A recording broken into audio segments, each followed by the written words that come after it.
안녕하세요. 오늘 여러분과 함께 국제성서박물관 관람을 하게 된 교육사 심한나입니다. 오늘은 여러분과 국제성서박물관에서 소장하고 있는 유물을 살펴보고 그 속에 담긴 인문학적 역사와 변화에 대해 함께 알아보는 시간을 가지려고 하는데요. 준비가 되었다면 다 같이 제목을 읽어볼까요? 한글이 달라요. 우리가 이미 쓰고 있는 한글, 무엇이 다른 걸까요? 우리의 글이기 때문에 충분히 안다고 생각할 수 있지만 숨어있는 이야기가 많은 한글. 과거와 현재의 한글은 어떻게 달랐는지 우리 함께 여행을 떠나볼까요? 자, 여러분이 만든 활동지는 준비되었나요? 이렇게 예전 우리 선조들이 책을 만들 때 사용한 제본 방법을 무엇이라고 했지요? 맞아요. 선정법 혹은 안정법이라고 해요. 우리 한번 더 이 제본 방법을 기억해 볼까요? 종이의 끝에 구멍을 내고 실로 연결하여 만든 것이지요. 바로 이 조선시대 서책처럼요. 이 책은 중용과 맹자예요.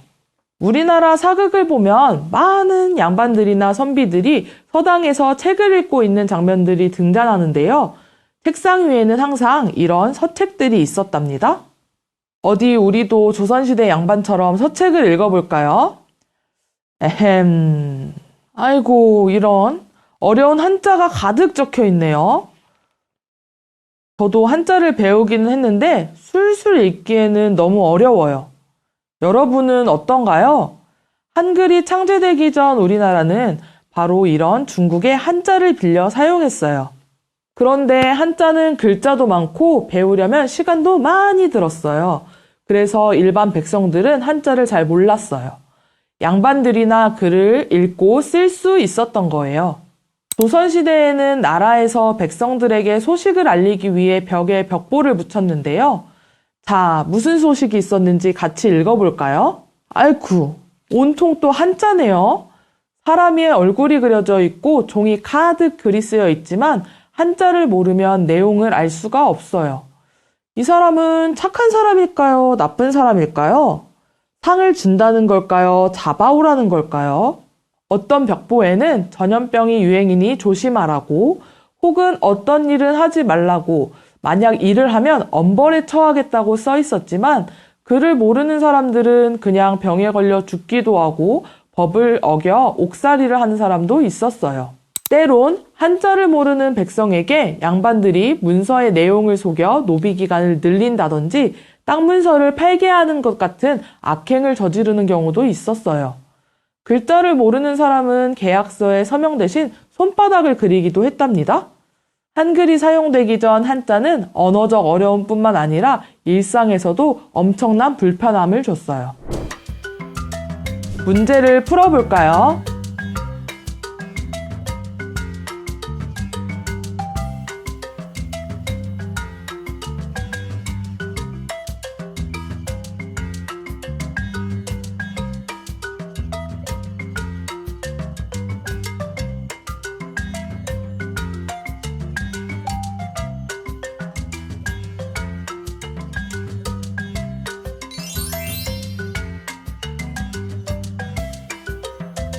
백성들이 글을 쓰지도 읽지도 못해 당하는 고통을 안타까워하시는 이가 있었으니 대한민국 국민이라면 누구나 다 아는 그분, 바로 훈민정음을 창제한 세종대왕입니다. 세종대왕은 1443년 많은 연구를 통해 백성을 가르치는 바른 소리라는 뜻의 훈민정음을 창제했어요.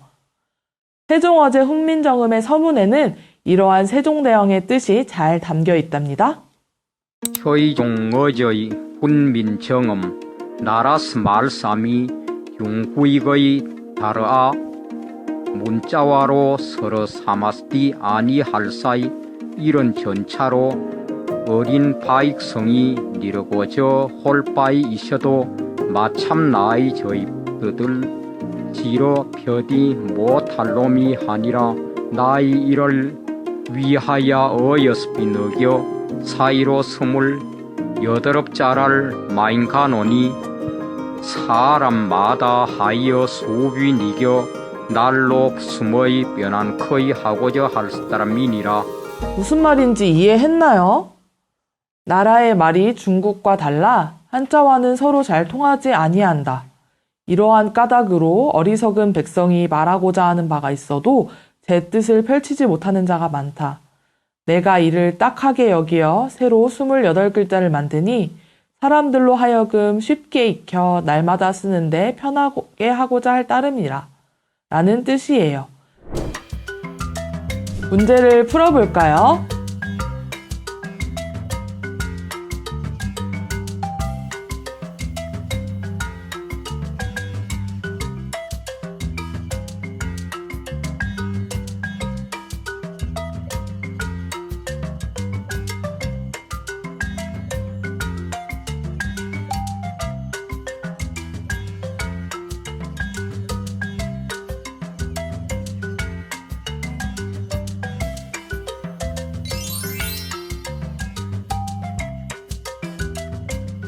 이렇게 쉬운 말이 왜 다른 말처럼 들렸을까요?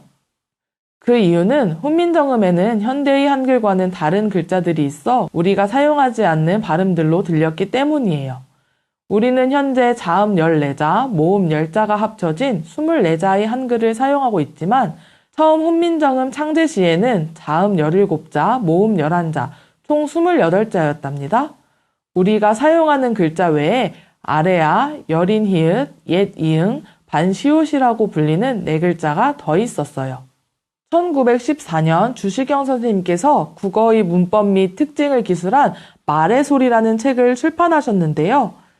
이 책에서는 이 4글자가 설명되어 있네요. 이 글자가 쓰인 예제들도 볼 수 있어요. 문제를 풀어볼까요?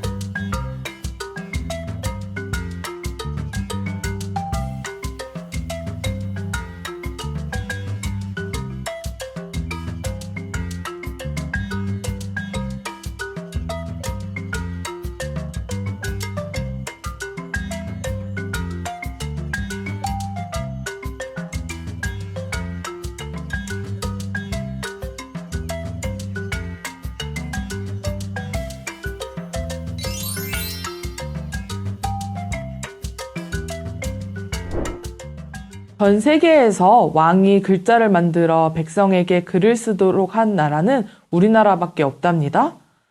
세계의 많은 언어학자들은 겨우 28개의 글자를 가지고 모든 소리를 표현할 수 있었던 훈민정음을 너무나 과학적이면서 훌륭한 가장 완벽한 글자라고 말했습니다. 더불어 너무나 쉽게 배울 수 있어 놀란답니다. 그런데 이렇게 위대한 글자가 정작 오랫동안 나라의 공식적인 언어가 될 수 없었어요. 왜냐하면 양반들이 훈민정음을 좋아하지 않았기 때문인데요. 세종대왕이 한글을 만들 때도 양반들은 백성들이 글자를 알게 되는 것을 반대했어요. 네, 맞아요. 훈민정음은 해가 서쪽에서 뜨게 하는 위대한 글자라는 것을 양반들도 이미 알고 있었어요. 일반 백성들이 글을 읽고 책을 소유하게 되면 지식을 갖게 되고 생각을 하게 되면서 양반 사회에 반기를 들 것이라고 생각했어요. 그래서 그들은 훈민정음을 언문, 반절, 암클이라고 낮춰 부르면서 한자만이 지식층의 문자라고 인정했어요. 현대봤던 훈민정음이 제대로 빛을 보기 시작한 건 1894년 고종의 칙령 1호 발표 덕분입니다. 고종은 훈민정음을 나라의 공식 언어라는 뜻으로 나라글자라고 이름을 붙이고 14조에서 모든 법률, 칙령은 모든 국문을 기본으로 하고 한문으로 번역을 붙이거나 혹은 국한문을 혼용한다고 발표했습니다. 문제를 풀어볼까요?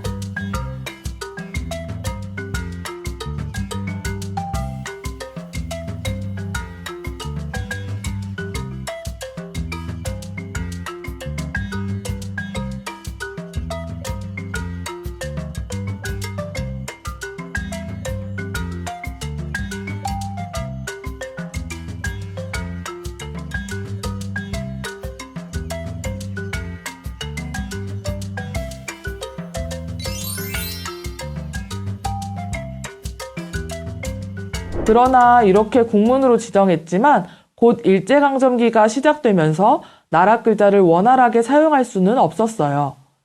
그럼에도 불구하고 우리 한글이 발전하고 지금 우리가 이렇게 한글을 사용할 수 있게 된 것은 한글의 우수성을 진즉에 알아보고 연구하며 발전시킨 사람들이 있었기 때문입니다. 1800년대 말부터 1900년대 초, 즉 조선 말기에서 대한제국 시대에 한반도에는 많은 외국인들이 들어왔어요. 그 중에서도 기독교를 포교하기 위한 선교사들이 있었는데요. 특별히 이들은 조선 사람들과 소통하기 위해 조선어와 글을 알 필요가 있었어요. 점차 그들은 조선의 글자와 사랑에 빠지고 말았답니다. 그 중에 가장 대표적인 사람이 바로 호머 헐버트입니다. 미국에서 온 헐버트는 7개의 언어를 할 만큼 언어에 뛰어난 사람이었는데요. 그는 언문이라 불리던 한글이 그가 알고 있던 그 어떤 문자보다 우수함에 놀랐어요. 그는 영문월간지 코리안 레포지터리를 창간하여 우리 글자인 한글을 한국 역사와 함께 해외에 소개했어요. 그리고 그는 조선 유경공원의 지리교사로서 세계 지리 교과서인 삼인필지를 출간했어요. 이것은 한자가 없는 최초의 순 한글 교과서였답니다. 삼인필지는 선비와 백성 모두가 알아야 할 지식이라는 뜻인데요. 서문에서도 헐버트는 우리 글자의 우수함을 기록했어요. 본문을 살펴보면 이렇게 세계 지도가 그려져 있고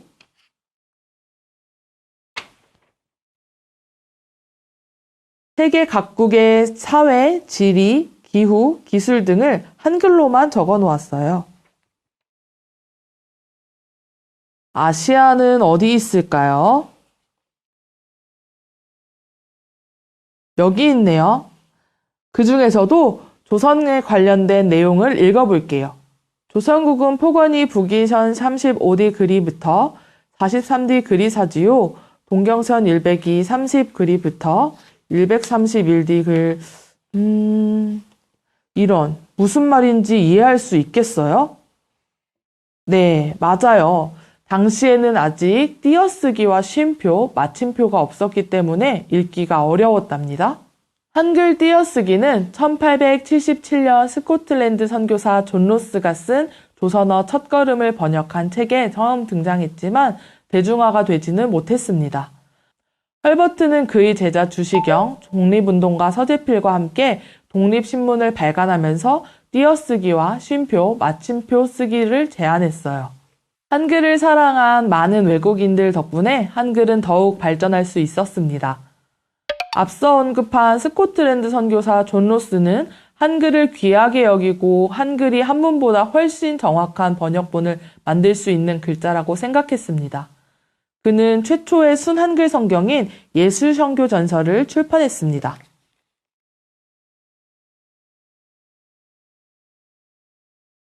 또한 연세대학교를 세운 언더우드 선교사는 최초의 한영사전을 편찬했습니다.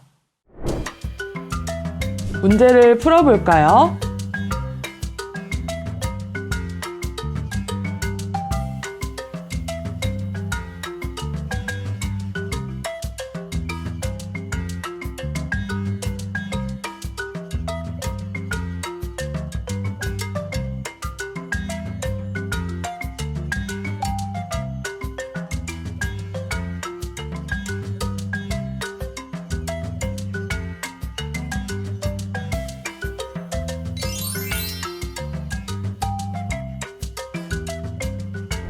이러한 외국인 선교사들의 노력이 있었지만 언어는 민족의 힘을 키운다고 생각한 일제는 한글 사용을 금지하였습니다. 그럼에도 불구하고 주시경과 많은 독립운동가들은 1908년 한글 연구를 위한 학술 모임 국어연구회를 만들었습니다. 그런데 일제는 국어, 즉 나라의 말이라는 뜻을 사용하지 못하도록 탄압했어요. 결국 배달 말글 못음이라는 이름으로 고쳤다가 1913년 4월에 한글모라는 이름으로 학회를 계속할 수 있었습니다.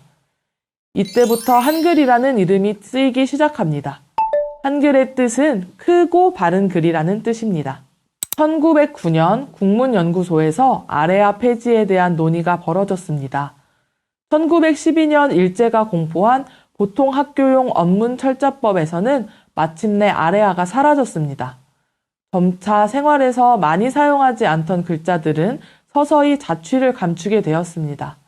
바로 여린 히읗, 옛 이응, 반시옷 같은 글자들 말이죠. 마침내 조선어학회라는 이름으로 발전한 한글 연구 모임은 일제강점기에도 한글의 발전과 유지를 위해 노력했습니다. 1933년 조선어학회는 맞춤법을 통일하고 조선어 표준말을 모아 사전 편찬을 준비했습니다. 여기 존버년의 소설을 번역한 1910년 초판본의 제목은 털로력정으로 출판되었지만 1939년 재판본의 제목에서는 통일된 맞춤법에 따라 철로역정으로 출판되었답니다. 일제는 조선어학회를 독립운동을 한다는 명목 아래 1943년 33인 모두 감옥에 가두었지만 광복이 되자마자 그들은 조선말 큰 사전을 편찬하여 1947년 출판하였습니다. 문제를 풀어볼까요?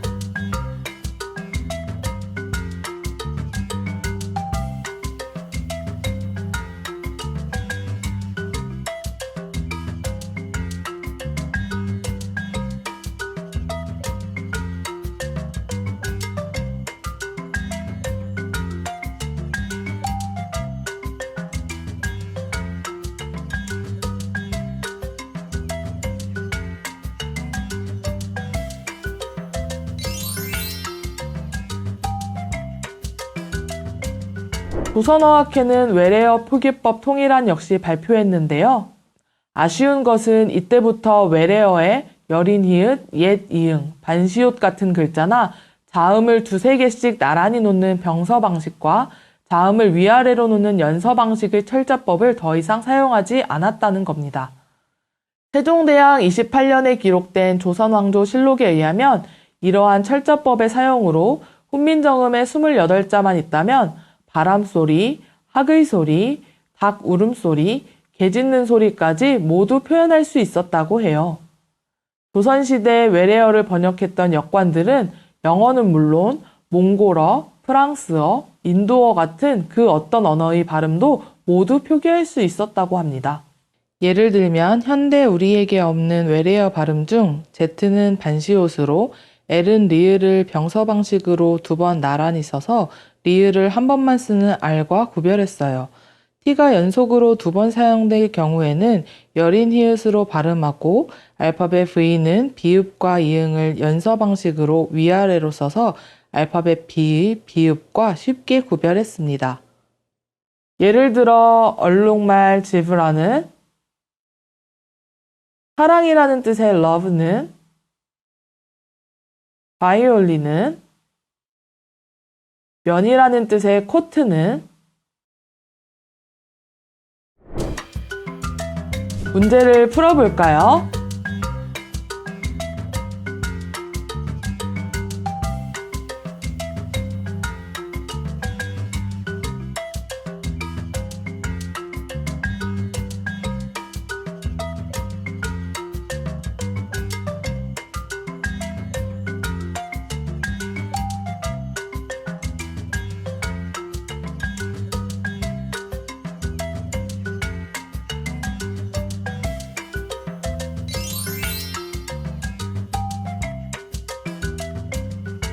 오늘 한글과의 여행은 어떠셨나요? 한글의 숨은 비밀은 만나보았나요? 인터넷이 발전하면서 세계의 많은 사람들이 쉽게 소통할 수 있는 세상이 되었습니다. 그 가운데 최근 사람들은 K컬처, 바로 코리아 대한민국의 문화에 관심을 가지기 시작했습니다. 우리의 음악, 패션, 음식 등 다양한 문화가 세계 곳곳에서 사랑받고 있습니다. 우리의 문화를 이해하기 위해 사람들은 우리의 글, 바로 한글을 배우고 있다는 사실. 놀라운 것은 한글을 접한 모든 이들은 이구동성으로 한글이 얼마나 뛰어나며 얼마나 쉽게 배울 수 있는가를 말하고 있다는 것입니다. 영국의 역사학자 존 맨은 훈민정음은 모든 언어가 꿈꾸는 최고의 알파벳이라고까지 말했답니다. 한글은 세계가 사용하는 문자 가운데 유일하게 반포일과 창제 원리까지 알려져 있는 가장 과학적이고 아름다운 글자라는 사실을 기억하도록 해요. 우리가 지금 한자가 아닌 이렇게 쉬운 글자를 사용하게 하신 세종대왕, 그리고 한글을 지키고 보존하여 오늘에 이르게까지 한 많은 분들의 노력에 한 번 더 감사하게 되는데요. 우리 이 자랑스러운 글자를 바르고 아름답게 사용하는데 함께 힘써보도록 약속해요. 안녕히 계세요.